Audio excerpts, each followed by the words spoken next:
Welcome to Module 1 of the Simple Understanding CPIM 9.0 full course. The name of this module is Supply Chains and Strategy.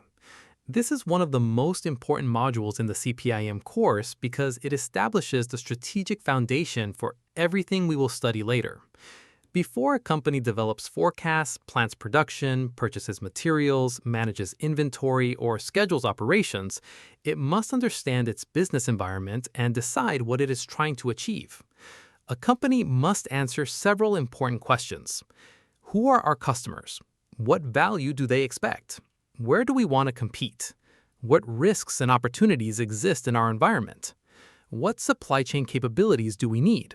And how will we know if our strategy is working? Module 1 helps us answer these questions. Don't forget, all videos on the Simple Understanding YouTube channel are translated. You can also listen to dubbed audio in your main language. Module 1 consists of 4 sections.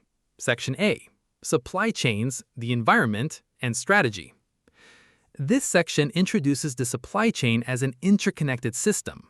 It explains how customers, suppliers, manufacturers, warehouses, distributors, retailers, and customers, information, money, and materials work together. It also examines how business conditions influence supply chain decisions and how supply chain strategy should support the organization's competitive strategy. Section B, Environment Analysis and Strategic Scope. This section explains how organizations examine their internal and external environments. We will study tools such as pestle analysis, SWOT analysis, industry analysis, scenario planning, and risk mapping. We will also explore strategic scope, including decisions about products, markets, locations, suppliers, onsourcing, and vertical integration. Section C, Developing and Managing Organizational Strategy. This section explains how an organization turns its mission and vision into strategic objectives and practical actions. It examines strategic alignment, capability development, cross-functional coordination, strategy execution, governance, and change management. Section D, Performance Monitoring and KPIs. This section explains how organizations measure whether their strategy is producing the expected results. We will examine objectives, targets, KPIs, dashboards, performance reviews, and corrective actions. The section also explains why companies must balance cost, quality, speed, service, inventory, flexibility, and sustainability. Overall summary. Here are the 5 key learning points from Module 1. Supply chains must be managed as one connected system. The external environment can change demand, cost, supply availability, risk, and operational requirements. Competitive priorities and supply chain capabilities must support each other. Customer value must be translated into supply chain decisions. And measurement must support decisions and corrective action. Let us begin with Section A. Section A, Supply Chains, the Environment, and Strategy. Section A Overview. A supply chain is more than a group of trucks, factories, and warehouses. It's a complete network of organizations, people, resources, information, processes, and technologies that work together to satisfy customer demand. The design of this network should support the company's overall strategy. In this section, we will study 5 key topics. Topic 1. The supply chain as an end-to-end system. A supply chain connects all the activities required to provide a product or service to the final customer. It normally begins with sources of raw materials and continues through suppliers, manufacturers, warehouses, distributors, retailers, and customers. But physical products are not one part of the supply chain. There are several important flows. Materials and products usually move toward the customer. Information moves in both directions. Customers communicate demand, orders, preferences, and complaints. Companies communicate availability, delivery dates, prices, and product information. Money normally moves from the customer back through the supply chain. Returned products, recycling materials, and repair items may move in the opposite direction. A company should manage these flows as one connected system. Improving one department does not always improve the entire supply chain. For example, purchasing may buy very large quantities to receive a lower unit price. This may reduce the purchase price, but it can also increase inventory, storage costs, damage, and obsolescence. The correct decision is the one that creates the best total result for the organization and its customers. Real-world company example: Amazon. Amazon demonstrates an end-to-end approach through its fulfillment network. Through Fulfillment by Amazon, sellers can send inventory to Amazon fulfillment centers. Amazon then manages storage, picking, packing, shipping, customer service, and returns. These activities are connected through information systems that communicate demand, inventory availability, order status, and delivery information. The important lesson is not simply that Amazon owns warehouses. The important lesson is that Amazon coordinates many activities as one customer-focused system. CPIM key takeaway: do not optimize one activity in isolation. Supply chain decisions should improve the performance of the total system. Topic 2. Understanding the business environment. Every supply chain operates within a changing environment. Organizations are affected by economic conditions, government policies, technology, customer expectations, social changes, environmental concerns, regulations, labor availability, and global events. These factors can create both opportunities and threats. For example, new technology may allow a company to automate a warehouse. However, that technology may require a large investment, new skills, cybersecurity controls, and changes in existing processes. A change in trade policy may make imported materials more expensive. A change in customer preferences may increase demands for environmentally responsible products. A natural disaster may interrupt transportation or supplier operations. Companies cannot control every external event. However, they can monitor the environment, identify important changes, and prepare appropriate responses. So, strategic planning should be continuous. A strategy that worked 5 years ago may not be suitable today. Real-world company example: Apple. Apple manages a global supply chain involving manufacturing, minerals, components, logistics, labor standards, environmental requirements, and suppliers in many locations. Because of this global scope, Apple must consider regulatory, social, environmental, technological, and operational risks. Apple uses supplier standards, assessments, audits, and risk mapping to manage different parts of its supply chain. This example shows why an organization must understand not only its direct operations, but also the wider environment surrounding its suppliers. CPIM key takeaway: the external environment can change demand, cost, supply availability, risk, and operational requirements. Companies must monitor these changes instead of assuming that the future will look like the past. Topic 3. Aligning supply chain strategy with competitive strategy. A company's supply chain strategy should support the way the company competes. Some organizations compete mainly through low cost. Others compete through quality, speed, innovation, flexibility, customization, or customer service. A low-cost strategy may require standardized products, efficient facilities, high asset utilization, large production volumes, and controlled operating costs. A responsiveness strategy may require flexible capacity, shorter lead times, available inventory, rapid information sharing, and suppliers that can respond quickly. There is no single supply chain design that is best for every organization. The best design is the one that supports the company's chosen market position. Real-world company example: Toyota. The Toyota production system is based on two central ideas: just-in-time and jidoka. Just-in-time aims to provide what is needed when it is needed and in the quantity needed.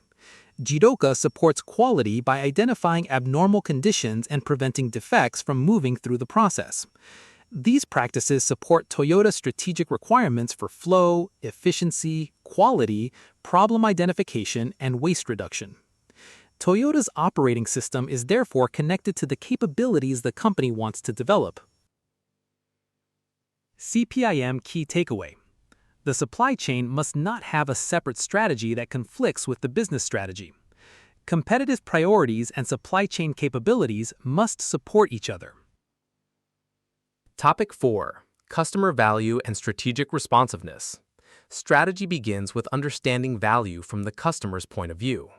Customers may value low prices, high quality, product availability, customization, reliability, convenience, innovation, sustainability, or fast delivery. Different customer groups may value different things. An organization should not try to provide every possible benefit at the highest level. Attempting to be the cheapest, fastest, most flexible, most customized, and highest quality provider at the same time may create excessive cost and complexity. The organization must decide which customer requirements are most important and build its processes around them. Customer needs should influence product design, production methods, inventory placement, supplier selection, delivery systems, and service policies. The supply chain should also detect changes in customer behavior. A company that responds too slowly may continue producing products that customers no longer want.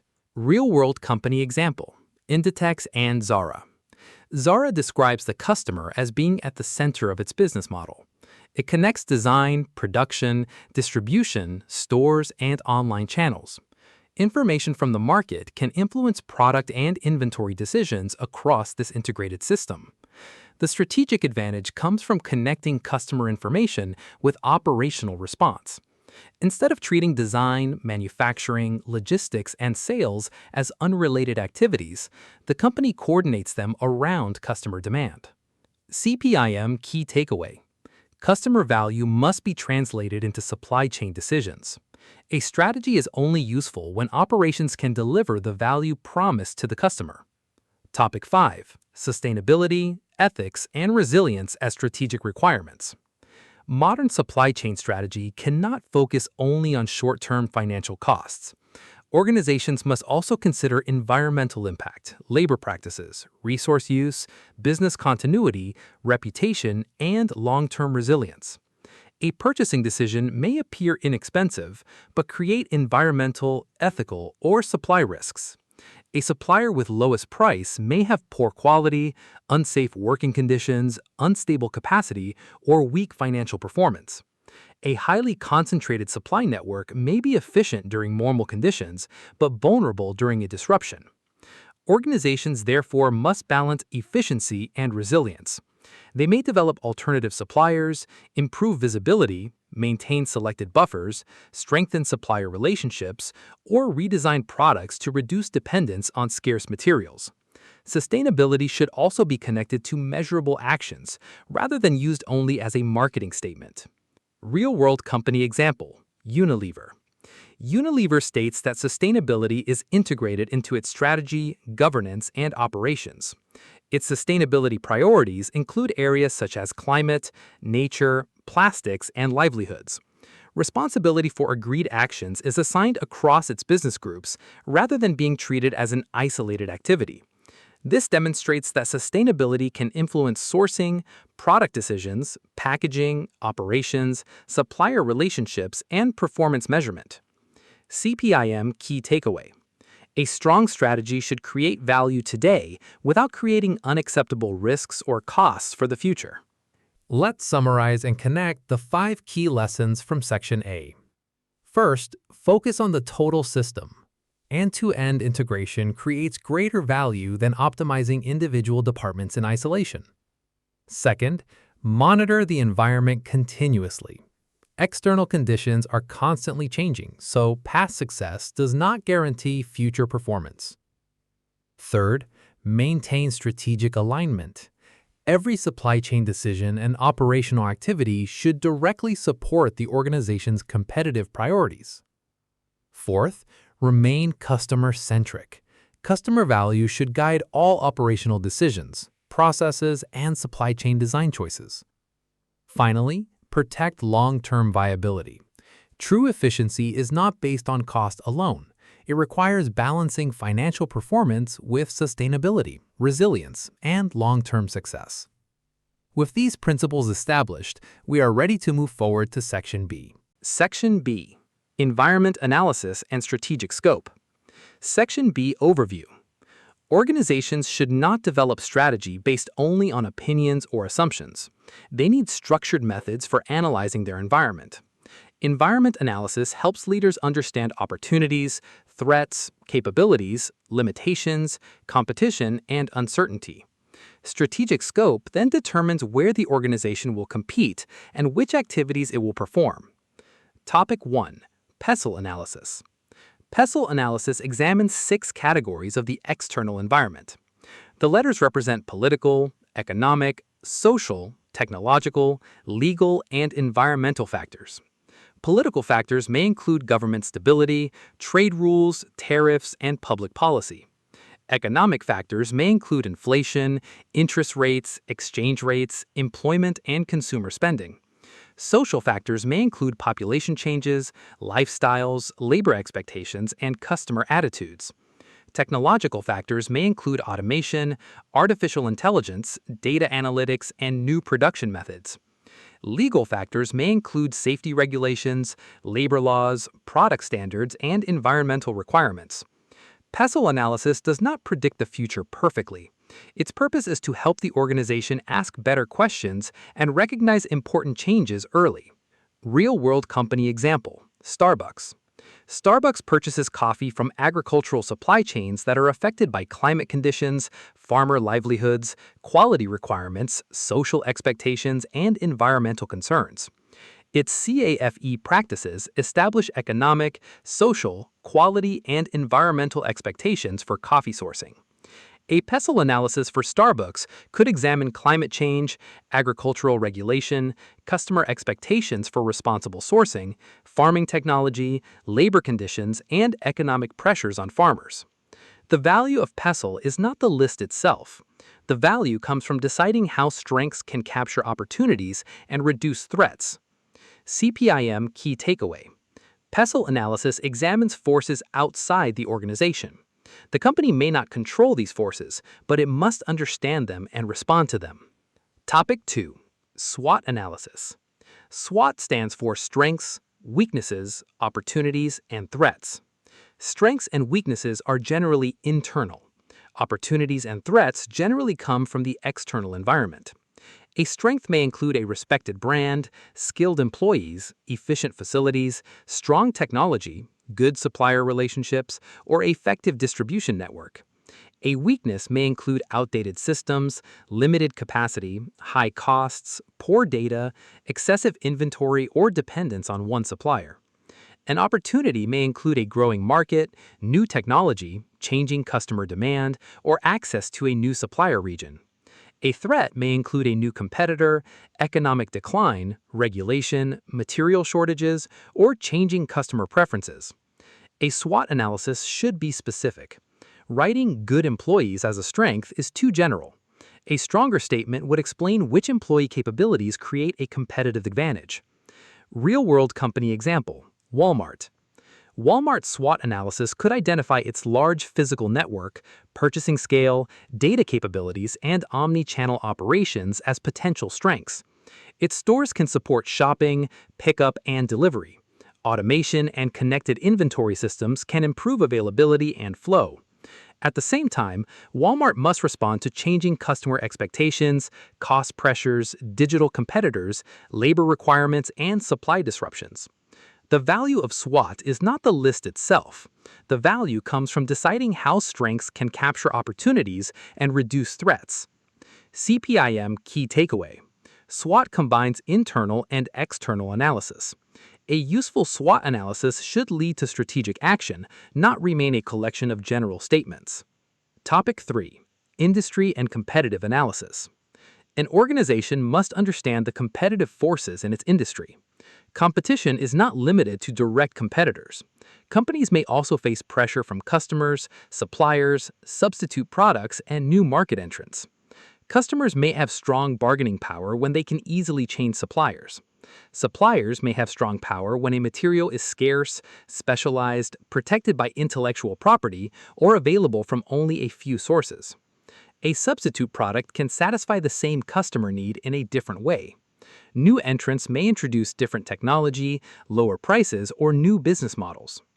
Industry analysis helps organizations understand where pressure exists and where strategic advantages can be created. The company may respond by developing stronger relationships, reducing dependency, differentiating its products, improving efficiency, or increasing customer loyalty. Real-world company example, Coca-Cola. Coca-Cola operates through a global system involving the company, bottling partners, distributors, retailers, food service customers, and consumers. Its franchise model combines global brands and strategic direction with local bottling and market execution. When analyzing Coca-Cola's competitive environment, managers would consider competing beverage brands, alternative drinks, retailer power, packaging and ingredient suppliers, changing consumer preferences, and local market conditions. The bottling partner system helps the organization combine global scale with local market knowledge. CPIM key takeaway. Competitive analysis should include the entire industry structure, not only companies selling similar products. Topic 4. Strategic Scope and Organizational Boundaries. Strategic scope defines where the organization will compete and which activities it will perform. It may include product scope, customer scope, geographic scope, supply chain scope, and organizational boundaries. A company must decide which activities should be performed internally and which should be outsourced. Internal production may provide greater control, protection of knowledge, faster coordination, or better quality management. Outsourcing may provide specialized expertise, flexibility, lower investment requirements, or access to global capacity. Neither choice is automatically better. The decision should consider strategic importance, total cost, risk, capability, capacity, technology, intellectual property, and supplier availability.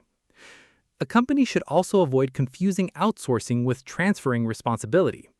Even when production is outsourced, the brand owner remains responsible for supplier performance and customer outcomes. Real-world company example, Amazon. Amazon uses a network of independent factories and material suppliers to manufacture its products. Its manufacturing map provides information about these suppliers and their locations. This allows Amazon to access specialized manufacturing capabilities without owning every production facility. However, this model also requires supplier standards, monitoring, relationship management, labor controls, environmental expectations, and supply chain visibility. Make or buy decisions are strategic decisions. The lowest quoted price is not enough to determine the correct organizational boundary. Topic 5. Scenario planning and risk mapping. Forecasting usually develops an expected view of the future. Scenario planning examines several possible futures. For example, an organization may consider normal demand, strong growth, economic decline, supplier disruption, regulatory change, or transportation failure. The objective is not to guess one future perfectly. The objective is to understand how the organization would respond under different conditions. Risk mapping normally considers the probability of an event and the size of its possible impact. Additional factors may include how quickly the risk could occur, how easily it could be detected, and how prepared the organization is. Risk responses may include avoiding the risk, reducing it, transferring it, accepting it, or developing contingency plans. Real-world company example, Apple.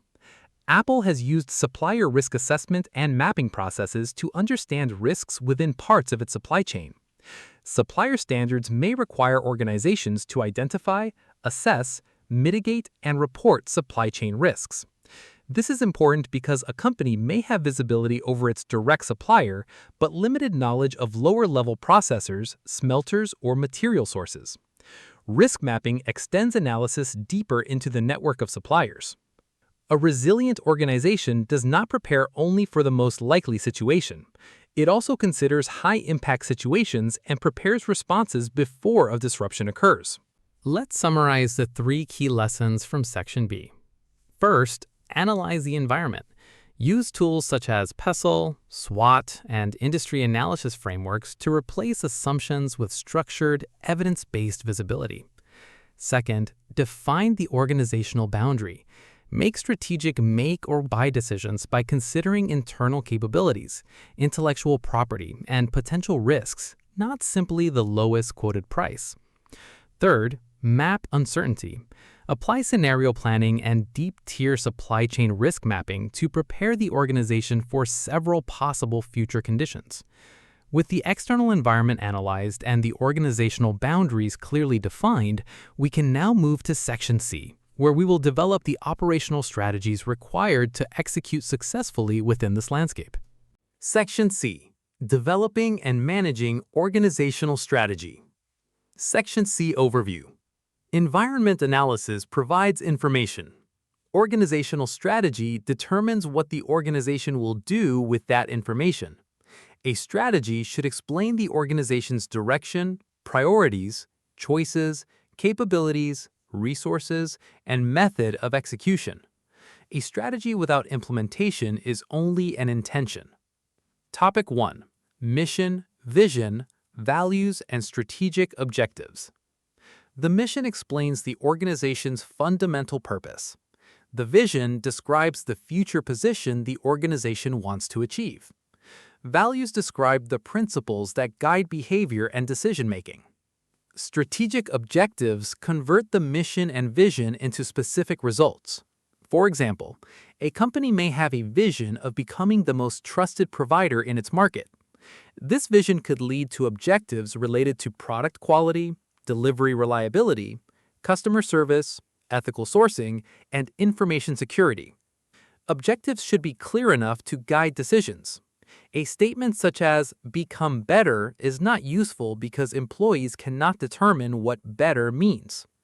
Clear objectives help departments understand where resources and attention should be directed. Real-world example: Amazon. Amazon emphasizes customer obsession, invention, operational excellence, and long-term thinking. Its customer-focused philosophy is reflected in the idea of starting with the customer and working backward. This philosophy can influence product selection, fulfillment, technology, delivery, returns, and customer communication. The example demonstrates how an organizational principle can shape operating priorities. CPIM Key Takeaway. Mission and vision should influence real decisions. They should not exist only as statements displayed on a company website. Topic 2. Strategy hierarchy and cross-functional alignment. Organizations normally operate through several levels of strategy. Corporate strategy determines the overall direction of the organization. Business strategy determines how a business competes within a market. Functional strategies guide areas such as supply chain, operations, finance, marketing, human resources, and technology. These strategies should support each other. For example, marketing may promise rapid delivery and extensive product variety. Operations must then determine whether capacity, inventory, suppliers, systems, and transportation can support that promise. Finance must determine whether the required investment is sustainable.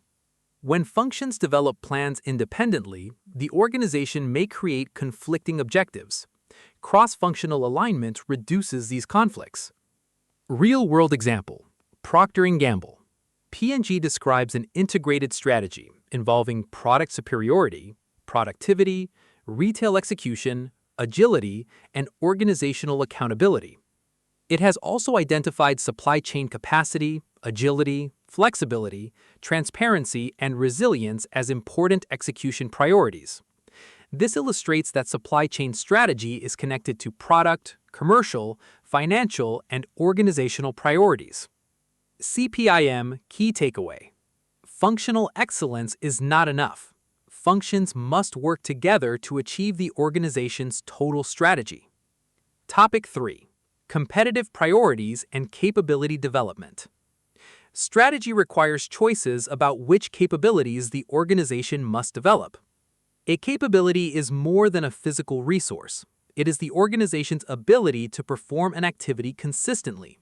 Examples include forecasting accurately, launching products quickly, maintaining quality, responding to disruptions, managing suppliers, or delivering orders reliably. Capabilities usually require a combination of people, processes, technology, information, facilities, relationships, and management systems. Organizations should invest in capabilities that support their competitive priorities. They should not adopt technology or practices only because they are popular. An expensive automated system creates little value when it does not solve an important business problem. Real-world example: Walmart. Walmart's strategy combines value, convenience, physical stores, digital channels, fulfillment operations, data, and automation. The company has invested in a more connected omni-channel supply chain to improve inventory flow, availability, accuracy, productivity, pickup, and delivery. These investments support the customer promise of value and convenience.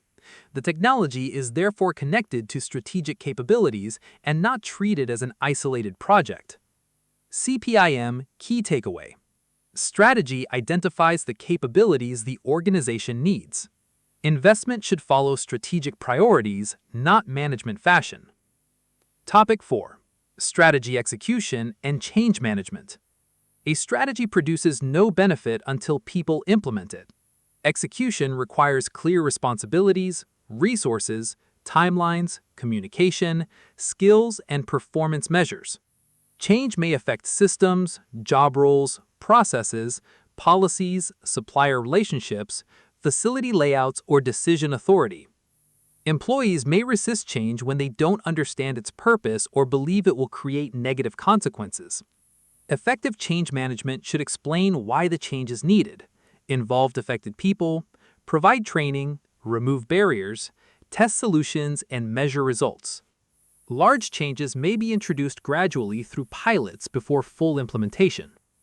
Leaders should also distinguish between technical installation and organizational adoption. Installing a system does not guarantee that people will use it correctly. Real-world example: UPS. UPS developed Orion and later Dynamic Orion to optimize delivery routes. The system uses information about delivery stops, traffic, pickups, and commitments to improve route decisions. However, achieving benefits requires more than software. The organization must integrate the technology with driver processes, handheld devices, operating procedures, training, and daily execution. CPIM Key Takeaway: strategy execution requires both technical capability and human adoption. A project is not successful simply because a system has been installed. Topic 5. Governance, accountability, and strategic review. Governance defines how decisions are made, who has authority, who is responsible, and how performance is reviewed. Strategic initiatives should have clear owners. Without ownership, departments may assume that another team is responsible. Governance also establishes review schedules, escalation rules, ethical expectations, and decision rights. Senior leaders should review whether assumptions remain valid and whether results are moving toward the strategic objectives. Strategy should not be changed every time one short-term result is disappointing. However, leaders should also avoid continuing with a strategy when the environment or evidence has fundamentally changed. Good governance balances stability with adaptation. Real-world example: Unilever. Unilever connects sustainability priorities with its wider business strategy.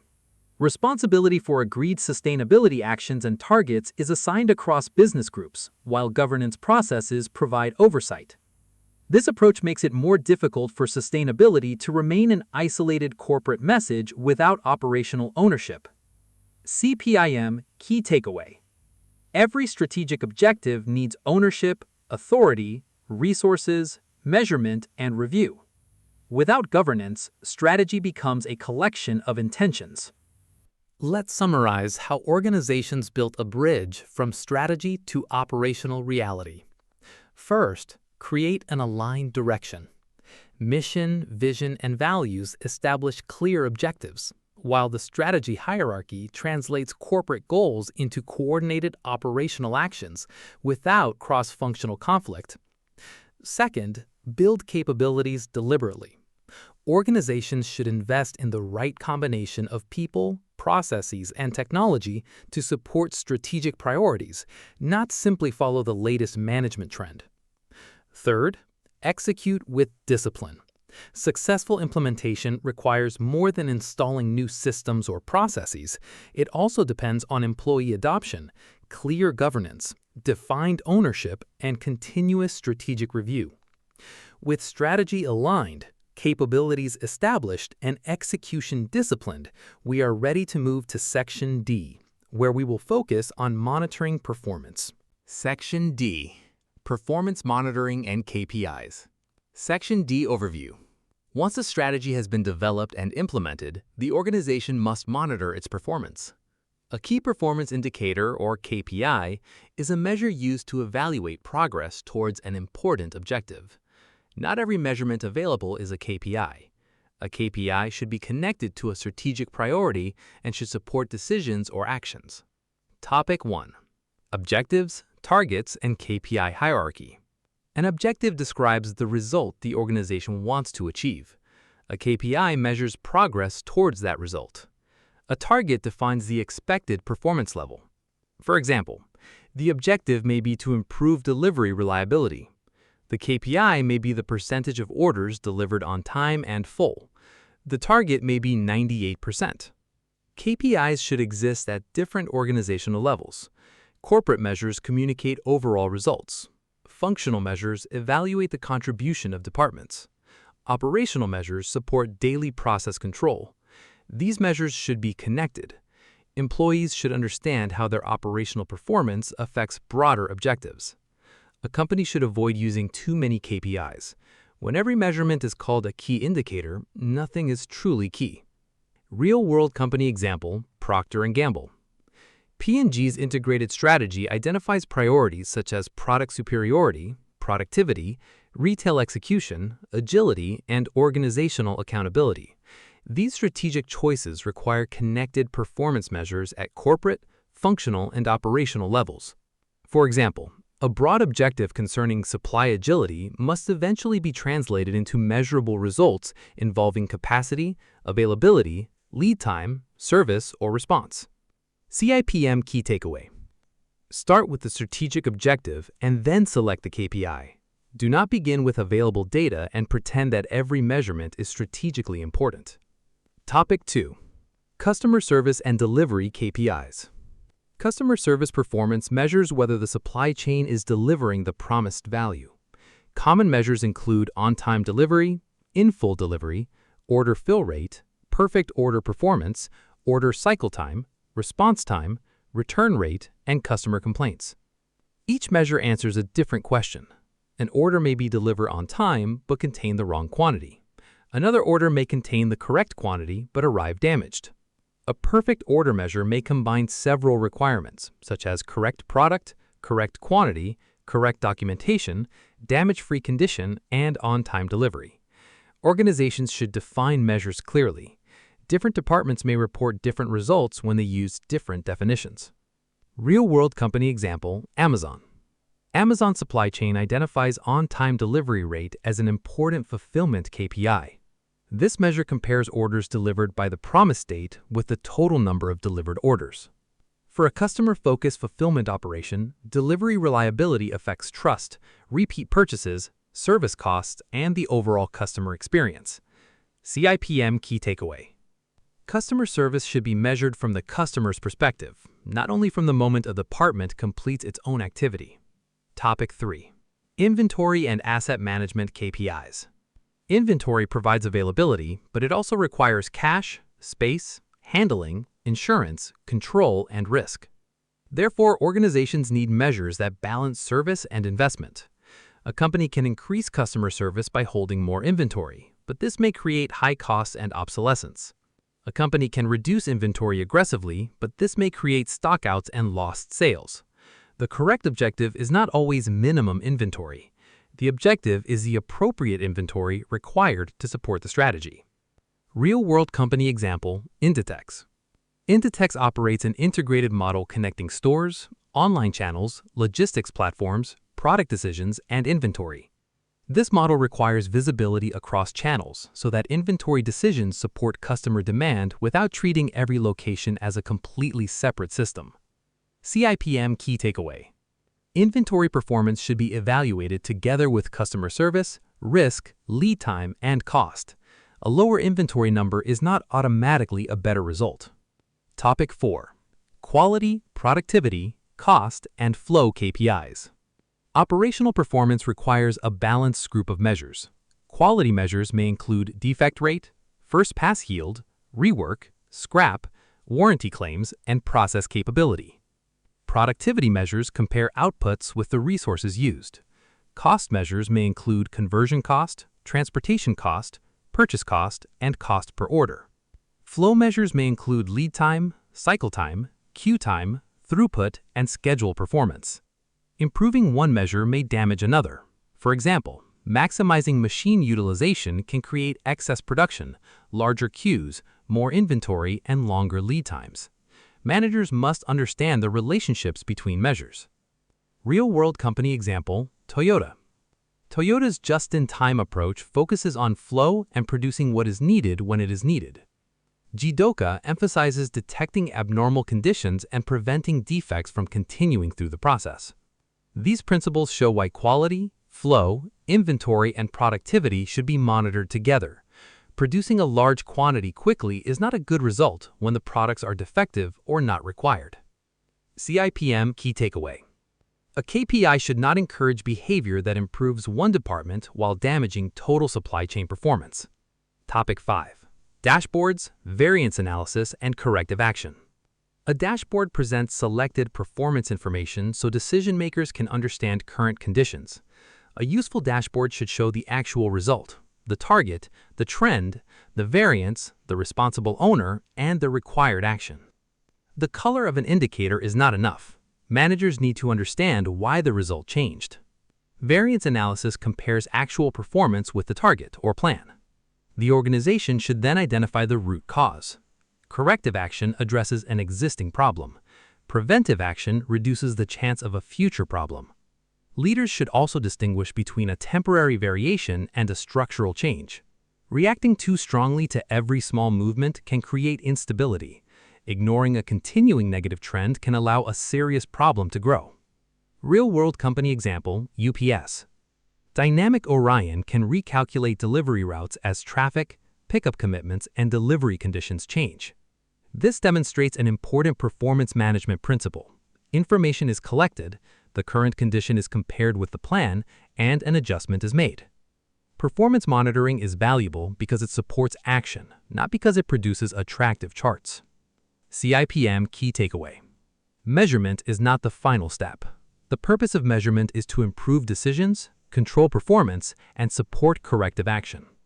Overall Module 1 summary. Module 1 introduced the connection between supply chains and organizational strategy. In Section A, we learned that a supply chain is an end-to-end system involving material, information, money, and return flows. We also learned that supply chain capabilities should support customer value and the organization's competitive priorities. In Section B, we examined how organizations analyze their environments. PESTLE analysis considers political, economic, social, technological, legal, and environmental factors. SWOT analysis connects internal strengths and weaknesses with external opportunities and threats. Industry analysis examines competitive forces, while strategic scope decisions determine where the organization will compete and which activities it will perform. Scenario planning and risk mapping help organizations prepare for uncertainty. In Section C, we learned how organizations develop and manage strategy. Mission, vision, and values establish direction. Strategic objectives convert that direction into expected results. Corporate, business, functional, and operational strategies must be aligned. Organizations must then develop capabilities, manage change, assign responsibilities, and review their progress. In Section D, we learned how objectives are connected to KPIs and targets.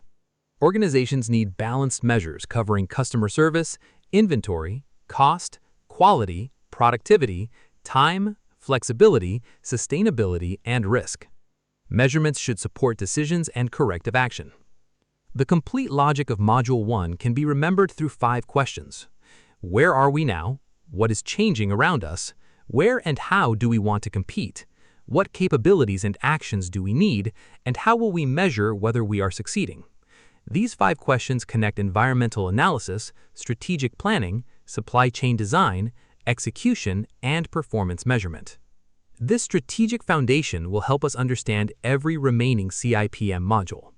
In the next module, we will study Sales and Operations Planning, commonly known as S&OP. We will learn how organizations connect demand, supply, capacity, inventory, financial objectives, and executive decision-making through one coordinated planning process. Remember to review the topics using the CIPM 9.0 Full Learning Bundle, test your understanding with the 6,200 MCQs Practice Bundle, and revise the important terms using the 1,800 Flashcards Bundle. The download link for all 3 bundles is available in the video description. Don't forget to like and subscribe to the Simple Understanding YouTube channel and activate notifications so you do not miss any lesson. Share this course with anyone preparing for the CIPM exam. See you next video.